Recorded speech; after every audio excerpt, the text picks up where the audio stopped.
Yorana Kawanui et bienvenue dans Manava, votre émission Info Service. Comme dit la chanson, tout le monde est heureux sous l'océan. Et oui, en tout cas, c'est le cas de nos invités d'aujourd'hui qui nous parleront de plongée sous-marine. On commence avec Alexandre Delier, formateur à Dive and Sea Tahiti. Yorana.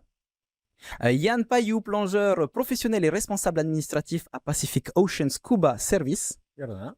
Océane Bionaz, plongeuse professionnelle et consultante en environnement marin. Yorana. Et enfin, Clarisse Le Gouen, plongeuse loisir. Yorana. Alors, il me semble logique et normal et nécessaire surtout de définir tout d'abord qu'est-ce que c'est que la plongée sous-marine, Alexandre. Alors, on part sur une base de snorkeling, pas le masque tuba. Qu'est-ce que c'est? Pas le masque tuba. Ok. Donc, et ensuite, on va rajouter une réserve d'air, donc une bouteille, D'accord. un moyen de respirer, ce qu'on appelle un détendeur. Suivant notre capacité à résister au froid, une protection isothermique, donc une combinaison. Et suivant notre morphologie, des plombs. Et c'est parti. À partir du moment où on a tout ça, c'est bon, on est plongeur. Après, il faut aller dessous. Après, il faut descendre. Et ça, c'est un autre sujet, on y reviendra. Yann, toi, tu es plongeur travaux. En quoi est-ce que cela consiste? Alors nous, on intervient sur plein de chantiers. Dès qu'on met les pieds dans l'eau, on peut être concerné. Donc on plonge, on a le même équipement qu'Alex vient de définir, parce que mes collègues et moi, on va sous l'eau pour réaliser nos tâches. Et les tâches, ça va être de la gestion ou de l'entretien de réseau ou de la pose de réseau, du génie civil, des quais par exemple, de la pose d'ancrage, de l'assistance à navire, un navire qui est en détresse, voire de la dépollution pour les navires qui se sont... on avait des tonniers qui s'étaient échoués dans les Tuamotu, on est intervenu là-dessus. Des missions plus particulières, une tour si des Jeux Olympiques s'organisent par exemple, qu'il faut participer à la montée, l'installation du SWAC à l'hôpital. C'est super varié dès qu'on va à l'eau. Dès qu'il faut aller travailler sous l'eau, c'est à nous qu'on fait appel. Océane, plus ou moins la même question. Est-ce qu'il y a des particularités pour la plongée scientifique? Alors, c'est à peu près la même chose. On va avoir du matériel supplémentaire qui est obligatoire. Donc, un équipement de protection que tout plongeur professionnel doit avoir. Mais nous, on va principalement...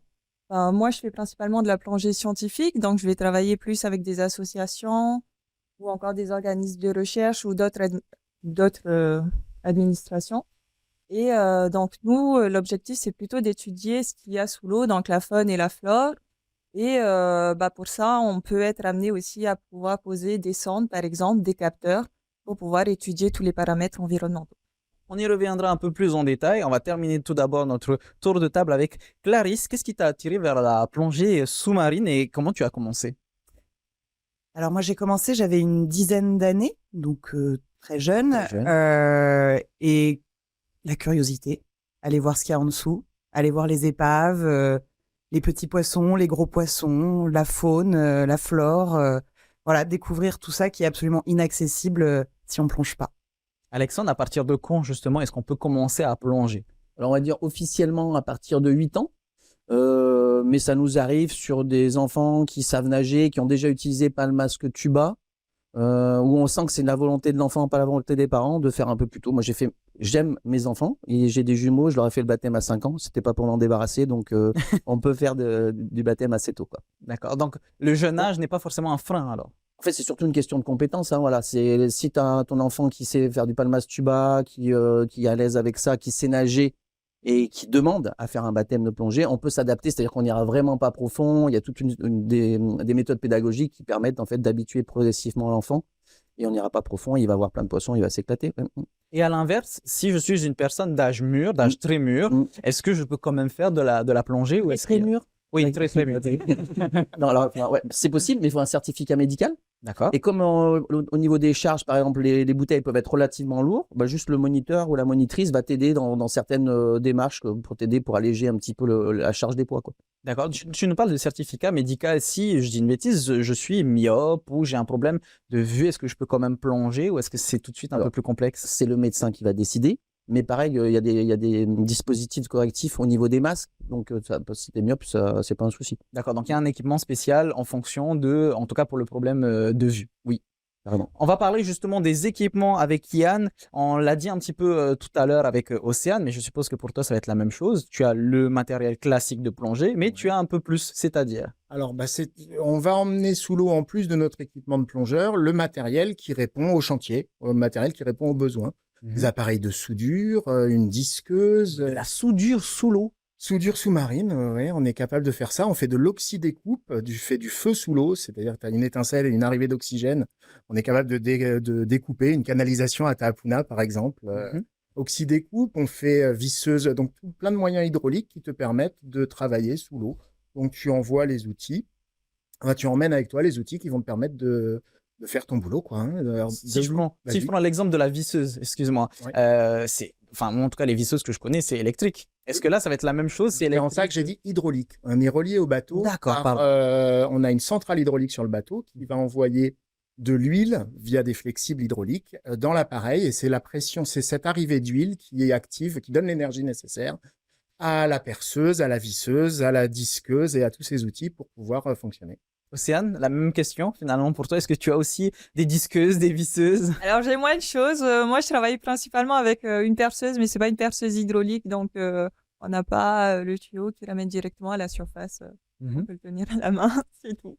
Donc pour les scientifiques, je suppose, pour les travaux scientifiques, pardon, Oui. tu as d'autres éléments pour aller étudier certaines choses, certaines missions. Quelles sont tes missions justement? Alors, ça peut être des décamètres, donc pour pouvoir mettre des transects. En gros, c'est une ligne qu'on va mettre le long du fond pour pouvoir étudier une population de faune ou de flore sur une distance donnée. Donc, on va tirer le décamètre sur 10 mètres, par exemple, et regarder un petit peu les populations sur une largeur d'1 mètre. Donc, il y a ça. Il y a les photoquadras également. Donc là, on va prendre c'est des gros quadras. Donc, nous, on fait à partir de tubes PVC. Donc, on va faire un carré en tube PVC. Et là, on va rajouter sur le côté des scotch de couleur pour pouvoir étudier l'état de santé aussi de la couverture corallienne. Il y a d'autres missions encore que tu peux donner comme exemple? Oula. Des classiques? Non, je pense que là, on a déjà fait un petit peu le tour de ce que tu pouvais faire, des différentes missions que tu pouvais faire. Les classiques en tout cas. Oui, les classiques. On va revenir sur la plongée loisir, si vous le voulez bien. Est-ce qu'il y a des règles à respecter, Clarisse? Oui, bien sûr. D'origine, la plongée, ça reste un sport dangereux. Enfin, quelques années, c'était plus vrai qu'aujourd'hui, du moins. Donc oui, il y a un certain nombre de règles. On ne plonge jamais tout seul. Pourquoi? En cas d'accident, il faut qu'il y ait quelqu'un qui puisse nous remonter. Il y a des règles à respecter à la descente, notamment décompresser ses oreilles, par exemple. Parce que les tympans subissent la pression et donc risquent d'avoir quelques soucis si jamais tu ne décompresses pas bien. Il y a des règles au fond où il faut savoir se stabiliser, il ne faut pas donner des coups de palme dans les coraux, il faut ne toucher à rien, en tout cas pas sans gants a priori, parce que tu ne sais pas dans quelle mesure les animaux ou les coraux peuvent être nocifs pour nous.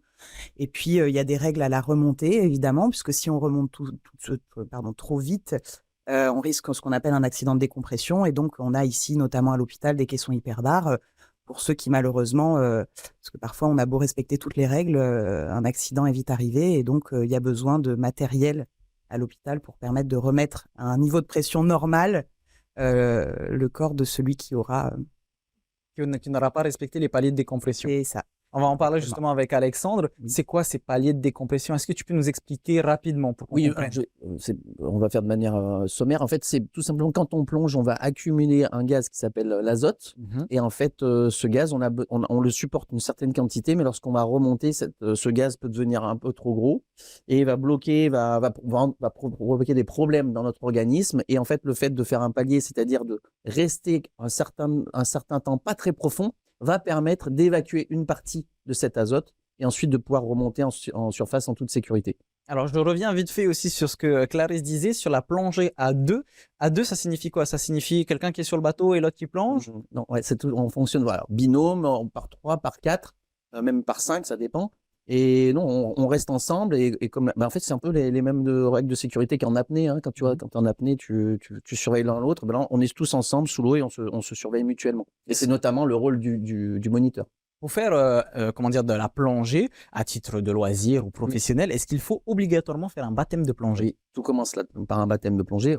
En fait, ça a plusieurs fonctions. C'est déjà voir si la personne, elle aime faire de la plongée sous-marine. Hein. Alors ici, c'est clair, il y a plein de poissons. Donc le risque, c'est d'aimer la plongée sous-marine, ça c'est certain. Et voir aussi, anatomiquement, tout se passe bien au niveau des oreilles. Si nous, on voit si la personne est à l'aise, etc.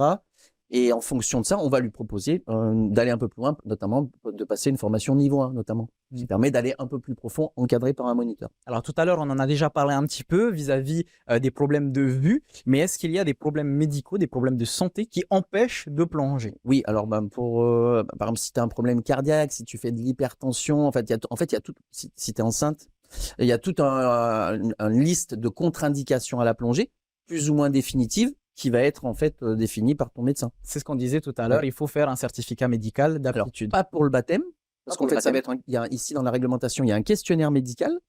Et si la personne répond oui, j'ai tel problème médical, à ce moment-là, on va lui demander d'aller voir un médecin. Alors ça, c'est pour la plongée de loisirs. Yann, est-ce que vous avez des formations spécifiques pour la plongée de travaux? Bien sûr, une formation que tous mes collègues ont, qu'on peut faire localement ou en métropole, et un suivi médical aussi des plongeurs pros qui est plus fort qu'en plongée loisir.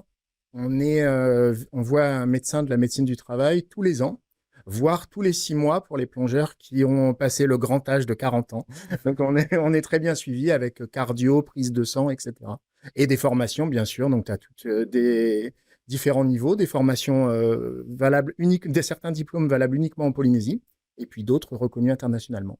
Océane, la même chose aussi pour les plongées scientifiques? Oui, la même chose, mais moi, ce ne sera pas un médecin du travail, étant donné que je suis patentée. Donc, moi, je vois directement le médecin hyperbare de l'hôpital de Taouni. Est-ce qu'il y a des mesures de sécurité, je reviens vers toi Yann, spécifiques, comme par exemple délimiter la zone? Tout à l'heure, je nous parlais des quais. Est-ce qu'il faut délimiter la zone, mettre une bouée pour se signaler, par exemple? Bien sûr. Alors, tout le balisage du chantier est propre On est sur un chantier, contrairement à la plongée loisir où tu vas partir en exploration, tu vas vivre ton petit chemin. Là, tu es sur un chantier avec toutes les contraintes que ça impose. C'est de la plongée où on ne bouge pas beaucoup. On est fixe, le bateau est au-dessus du chantier, on travaille en dessous, puis à la fin des travaux, on remonte au bateau. Par ailleurs, la sécurité, elle est également plus forte en plongée pro qu'en plongée loisir, pour le nombre de plongées, par exemple, pour au-delà de 50 mètres, parce que nous, on a le droit de plonger au-delà de 50 mètres, contrairement à la plongée loisir en Polynésie. C'est qu'une plongée par jour. Donc voilà, il y a tout est fait pour protéger le travailleur, parce c'est régi par le ministère du Travail. On est là, on a affaire à des travailleurs, et donc on nous protège. Clarisse, au-delà de la réglementation, quelles sont les compétences physiques pour un bon plongeur? Globalement, tout le monde peut plonger, mis à part ceux qui ont des contre-indications, une femme enceinte, voilà, un diabétique, il y a des choses qui font que. Mais sinon, tout gabarit peut plonger. Des gens très très minces ou un peu moins, des petits, des grands, même des handicapés.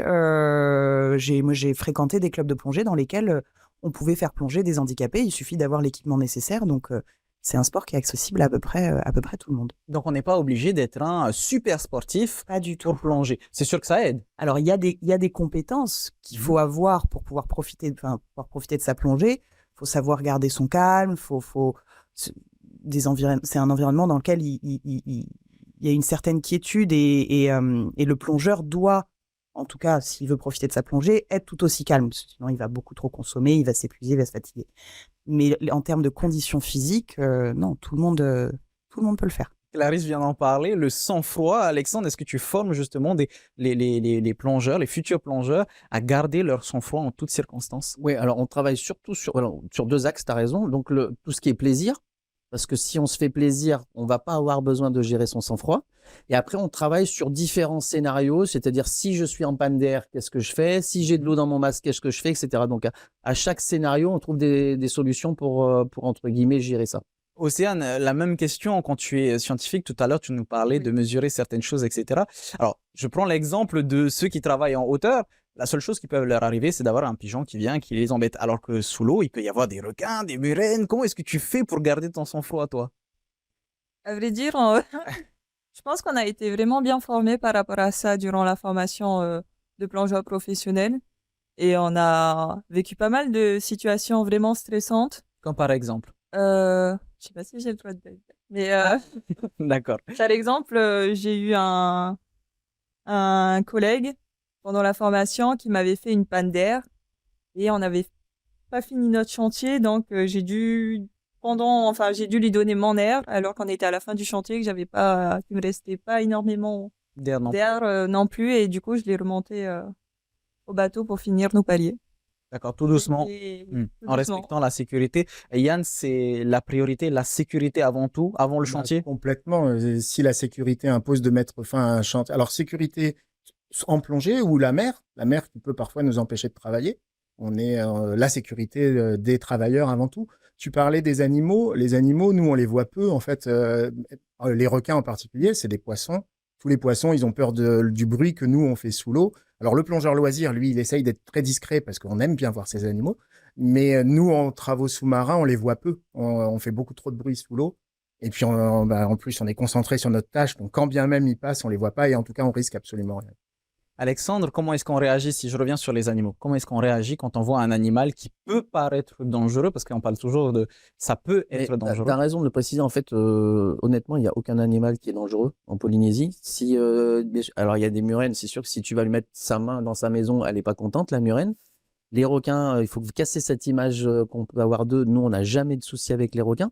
On n'a pas le même rapport parce que nous, on n'est pas en train de chasser. Il n'y a pas une odeur de poisson dans l'eau, etc., etc. Donc, si on a mis un peu de déodorant, normalement, le requin n'a rien à foutre de nous. Donc, moi, il n'y a pas d'animaux. Alors, il peut y avoir des poissons-pierres. Mais comme on essaye de rien toucher au niveau environnement, on ne touche pas de poissons-pierres. Donc, pour moi, il n'y a pas vraiment de danger qui est lié à la faune en Polynésie. Il peut y avoir, si je cherche un petit peu pour répondre, des fois des méduses. Voilà, on peut avoir des méduses, etc., notamment plongée de nuit, des choses comme ça. Mais à ce moment-là, on met une combinaison longue. Et puis, si vraiment on est piqué, on traite. Et puis, si vraiment on est allergique, on va à l'hôpital. La sécurité avant tout, on remonte sur le bateau. Un autre petit problème, parce que je suppose que le danger principal, ça reste soi-même, contrôler son sang-froid. Je vais prendre mon exemple. Je suis thalassophobe, ce qui est dommage sur une île qui est entourée d'eau. Mais je n'aime pas les profondeurs. Oui. Si je viens plonger, est-ce que je ne serai pas thalassophobe? C'est difficile de répondre à ta question, mais est-ce qu'on peut, on peut mettre en place toute une pédagogie pour qu'on soit vraiment dans la progressivité et bien évidemment te faire des plongées dans un premier temps. De toute façon, c'est dans la réglementation qui ne sont pas profondes, dans un environnement qui est très sécurisé, qui est très rassurant et même qui est très fun. Donc, tu vas avoir envie de jouer avec les poissons, etc. Donc, on peut essayer de te faire oublier ton gros problème. Clarisse, est-ce que ça t'est déjà arrivé de tomber avec des collègues, peut-être, ou même toi-même, de tomber sur ce genre de soucis? Comment est-ce que tu fais? Je suppose que tu le dis depuis tout à l'heure, c'est plus la passion pour toi. Oui, moi c'est ça. Après, des gens qui avaient de grosses appréhensions, notamment en arrivant en Polynésie, qui avaient jamais plongé de leur vie et puis qui se disent ah quand même, voilà. Il y en a plein. Et en général, comme le dit très bien Alex, c'est que c'est au fur et à mesure. D'abord un baptême, et puis si ça se passe pas très bien, un deuxième, on reteste, si vraiment la personne a envie. Hein. Et puis c'est au fur et à mesure. Donc j'ai rencontré des gens qui arrivaient ici, qui n'avaient jamais testé ce sport de leur vie, et qui en fait, au fur et à mesure de fréquenter les gens ici, et qui prennent conscience de ce qu'ils peuvent louper, au bout d'un moment se tentent, et généralement tout se passe bien. Alors, avant de continuer sur la formation des moniteurs de plongée, je vais revenir vers toi, Yann, puisque je suppose que dans vos travaux, des fois, vous pouvez soulever de la vase, donc moins voir ce qui se passe. Il faut aussi garder votre sang-froid, c'est essentiel. Alors après, on est une équipe de plongeurs formés, expérimentés. Ça participe à la difficulté. Effectivement, tu travailles souvent en visibilité réduite, mais ils le font pendant les formations, localement, le DPP3, qui est le plus haut niveau de plongée professionnelle qui peut se faire à Tahiti. Il y a de la plongée avec un masque dans lequel tu ne vois rien. Tu apprends à travailler avec ça par l'expérience. Et puis, si jamais une peur irraisonnée se mettait en place, encore une fois, on arrêterait la plongée, mais on sait faire avec ça.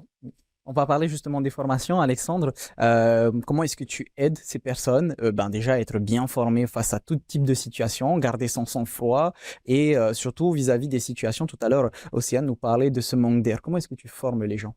Alors ouais, en fait, il y a une sorte de cahier des charges, c'est-à-dire tel niveau, tu dois avoir telle compétence. Et donc plus tu progresses dans les niveaux, plus tu vas pouvoir avoir la possibilité d'aller profond de manière encadrée, voire plus tu progresses dans les niveaux, après tu peux plonger entre plongeurs et sans moniteur également. Donc, en fonction de ces possibilités-là, nous, on essaie de développer progressivement de nouvelles compétences. Est-ce qu'il y a aussi une formation plus pointue, si tu veux toi-même devenir formateur, En fait, moniteur? ouais, c'est un petit peu comme dans les sports on va dire de combat, le judo, etc., où tu vas passer des ceintures blanches, jaunes, oranges, etc., etc. Ben là, tu passes des niveaux, le baptême, niveau 1, niveau 2, niveau 3, niveau 4, etc., etc. Et après, bah, tu peux devenir moniteur. Comment dire? Il y a des diplômes spéciaux pour travailler en Polynésie, il y a des diplômes spéciaux pour travailler en France. Et en fait, si tu veux travailler dans le monde entier, il y a d'autres diplômes. Donc, c'est un petit peu complexe, mais on peut y arriver. On en a parlé très rapidement tout à l'heure, mais Océane, je reviens vers toi. Toi, tu as eu une formation, j'allais dire subir. Tu as eu une formation. C'est plus ou moins ce qu'il vient de dire, le même contexte? Euh, Ou c'est un peu plus pointu? on va dire que c'est un peu plus pointu, mais moi j'ai les deux casquettes aussi. Je fais de la plongée loisir à côté, et c'est vrai que il y a pas mal d'épreuves à passer, et de plus en plus elles sont difficiles parce que tu dois être capable de pouvoir sauver quelqu'un qui se noie, et c'est à peu près la même chose pour la plongée professionnelle, mais on va être plus pointu pour tous les accidents qui peuvent arriver dans l'eau, étant donné qu'on va travailler. Donc les risques sont un peu plus importants qu'en plongée loisir. Donc, on va garder justement ce qu'on disait tout à l'heure avec Yann, la sécurité avant tout. Toi, tu as commencé par la plongée scientifique, la plongée de travail ou la plongée de loisir? Non, j'ai commencé par la plongée loisir. Et c'est ce qui t'a poussé à en faire Oui, ton métier? c'était devenu une passion, et du coup, je me suis dit pourquoi pas en faire mon métier. Donc voilà. Tu veux Je peux me réagir? permettre Oui. pour répondre à Yann. ça. En fait, Alex, comme Océane ou moi, on est des professionnels de la plongée, donc avec un même niveau d'exigence et d'expertise. On n'a plus trop peur sous l'eau, on sait régler nos petits problèmes. Après, la vocation n'est pas la même. Nous deux, on a une tâche à effectuer sous l'eau, alors qu'Alex, lui, il emmène des gens qui sont bien moins expérimentés que nous trois, et son boulot, c'est de les amener en sécurité, en gros. Mais tous les trois, on a la même expertise, on est tous les trois pros, et avec juste une mission qui n'est pas la même sous l'eau. Mais du coup, l'exigence médicale, par exemple, dont on parlait, ben, celle du plongeur, du client, Clarisse, n'est pas la même que pour nous trois. Voilà, nous, on est des travailleurs sous l'eau, alors qu'il y a aussi les usagers qu'Alex emmène régulièrement. Et Clarisse, toi, tu en es où au niveau de ta plongée? Tu es à quel niveau? Alors, la notion de niveau, elle est toute relative parce que ça reste un choix de les passer ou pas. Quand bien même, du coup, moi, ça va faire 25 ans que je plonge, je n'ai que le niveau 2. Après, ça se compte en quantité de plongée. Ce qui est déjà très bien. Oui, ce qui est déjà très bien. Ça permet de plonger en autonomie dans une certaine profondeur. Et puis voilà, donc moi, ça me suffit bien pour le moment. Justement, est-ce que tu n'as pas envie d'aller plus profond? Est-ce que cette limite, tout à l'heure, on parlait d'une limite de 50 mètres, si je ne me trompe pas. Est-ce que c'est aussi différent ailleurs? Alors oui, les profondeurs sont différentes ailleurs. En ce qui me concerne, le niveau 3 me permettrait d'aller plus profond. Après, il y a une question de coût, parce que ça reste un sport qui est coûteux, quand on le fait à titre de loisir, bien sûr. Et puis moi, j'ai pas eu beaucoup de chance avec le club dans lequel j'avais acheté mon niveau. Mais bon, ça c'est une autre histoire. On va parler du coup, parce qu'on n'en a pas énormément parlé pour terminer notre émission. Est-ce que c'est, comme on vient de le dire, c'est un loisir qui est coûteux, qui est onéreux? Alors, je dirais quand même oui, parce que ça engage, entre guillemets, du matériel. C'est-à-dire que pour faire fonctionner une structure, il faut un bateau, un moteur, de quoi remplir les bouteilles, un compresseur, énormément de matériel. Et on est limité, c'est-à-dire un moniteur, en fonction du niveau des plongeurs, va pouvoir emmener que 2 personnes, ou alors 3 personnes, 4 personnes, 5 personnes maximum. Ça dépend le contexte, si on est en formation ou en exploration. Donc voilà, après je peux te dire les tarifs que nous on pratique. Après c'est complètement c'est pas les mêmes tarifs qu'à Bora Bora par exemple, hein, tu vois ce que je veux dire. Donc nous par exemple un baptême ça va être autour de 8 000 francs. Et après des formations niveau 1 ça va être autour de 36 000 francs, etc. Donc voilà, pour 4-5 plongées. Donc en gros on va dire 8 000 francs la plongée à titre informatif. Après quand tu as un niveau de plongée, tu fais ce qu'on appelle des plongées d'exploration, donc qui nécessitent moins de moniteurs. Enfin, on peut avoir plus de plongeurs derrière nous. Et là, donc, le prix de la plongée diminue. On est autour de 5 000 francs la plongée. D'accord, donc ça reste raisonnable. Bah, c'est un coût, hein, surtout que c'est quand même, des fois, c'est un peu addictif. Donc, tu as envie de plonger toutes les semaines, etc. Donc, ça peut représenter un budget à la fin du mois.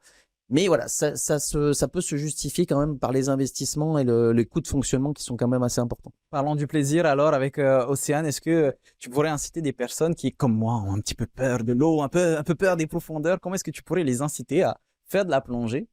Oui, j'avoue que c'est un peu compliqué. Je pense que une des premières choses à faire, c'est déjà d'aller se balader, juste faire de la randonnée aquatique dans le lagon, Masque tuba. masque tuba, Mhm. et aller observer juste la faune, les animaux qu'il y a. Et moi, c'est quelque chose qui m'a beaucoup plu en plongée, c'est le fait de pouvoir les observer. J'adore observer la vie sous-marine et regarder les poissons, la vie un petit peu des poissons. Et moi, c'est quelque chose qui m'a vraiment motivée à aller plus profond pour pouvoir regarder, parce qu'on a d'autres espèces forcément en surface, et c'est vraiment quelque chose qui m'a poussée à faire de la plongée.